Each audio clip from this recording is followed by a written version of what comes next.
that being said, how can churches better connect with families, children, seniors, individuals who have been disconnected due to church burnout? And since that seems to be one of the biggest reasons that we're sitting here on this panel talking about, can we discuss ways how the church can move past the burnout and still function as a church and supply individuals the spiritual training and understanding that they need without being overbearing?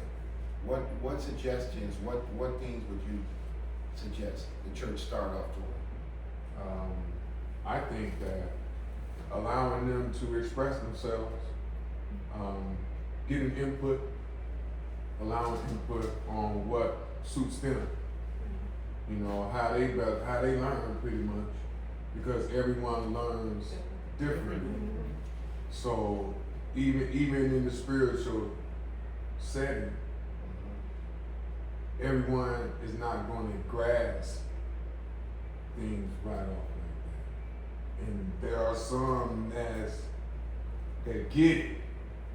Then there are the ones that have the 100 questions as to the why and what ifs and how comes. So guiding them and teaching them the connecting pieces, I think is valuable.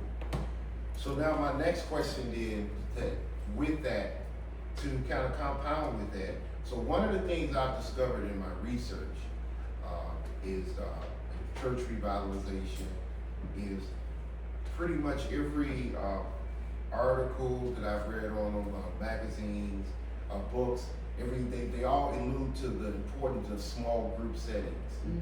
It's been one of the things that can be really key and successful to churches, revitalizing, rebuilding, reconnecting with individuals.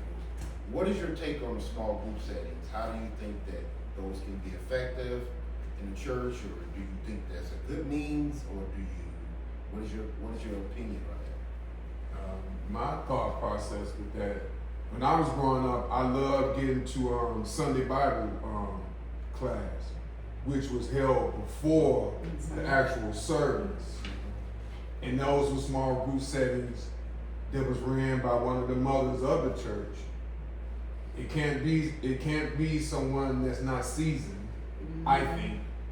Someone has to be seasoned running those type of settings, because it's like a classroom. Right. It's like a classroom.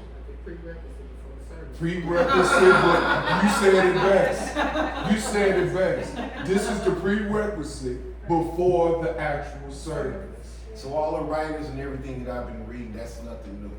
The small group setting. It's been around. It's been effective. And it's been yes, because it helped me. It helped me.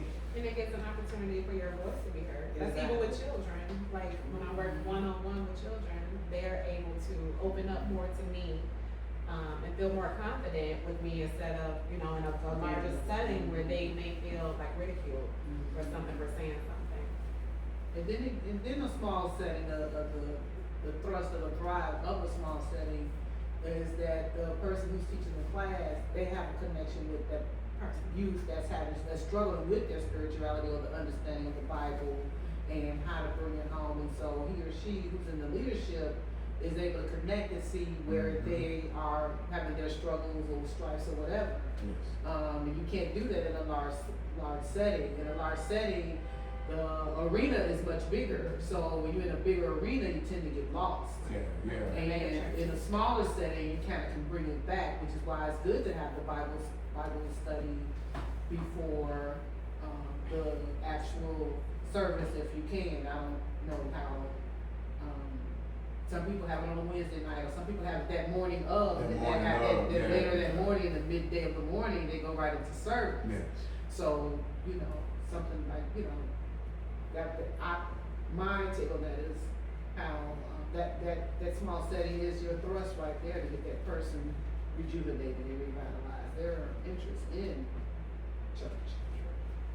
What's your take on it? Just to add to that, we just gotta make sure that we have like small group settings for like the teens, separate from like the younger Every age group. children. Yeah. Yeah, Yeah. so just basically make it age appropriate. Yeah. And then that way people better connect, and then you learn to connect better with, the understanding of what church is about from, you know, a young age, so that as you continue to go to church, as you get older, you won't get burnt out, because you understand why you're there. Mhm. And what's actually going on, and how you actually apply it to your everyday life.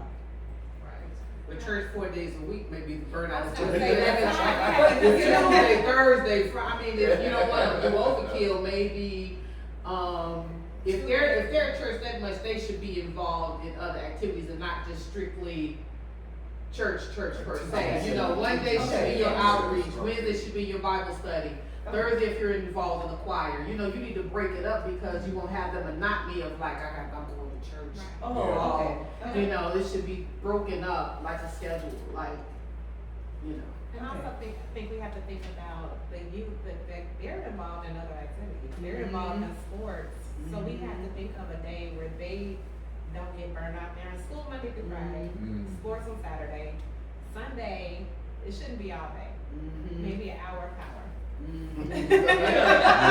Hour of power, and they can be Yes, on yes. their In best. between the sports, remember, they have to have those practices The that meet the practices, NCAA After- rules after and all of school, that. They have to have yeah. school AAU. practice and Yeah. stuff like that. They have to Yeah. make those different qualifications. They have to practice a certain amount of time, and then you gotta go to church, and then you know, you don't wanna be be considerate overkill. of their time. Yeah. So it appears that, everybody's in agreement with the small group settings. No, Yes, And definitely. that it is very effective. Mm-hmm. And that's one of the things at the church.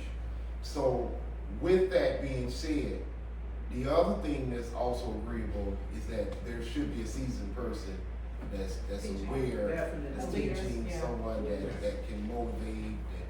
So from a leadership perspective, then it should start with the leadership and maybe building the leadership around the different small group settings that the church would have based upon the membership, what age groups are there in the church, you know, who's, you know, appropriately able to work in certain settings and be effective. So it's a great topic, you know, for discussion, and we will continue on going around this round table, and we will find some solutions.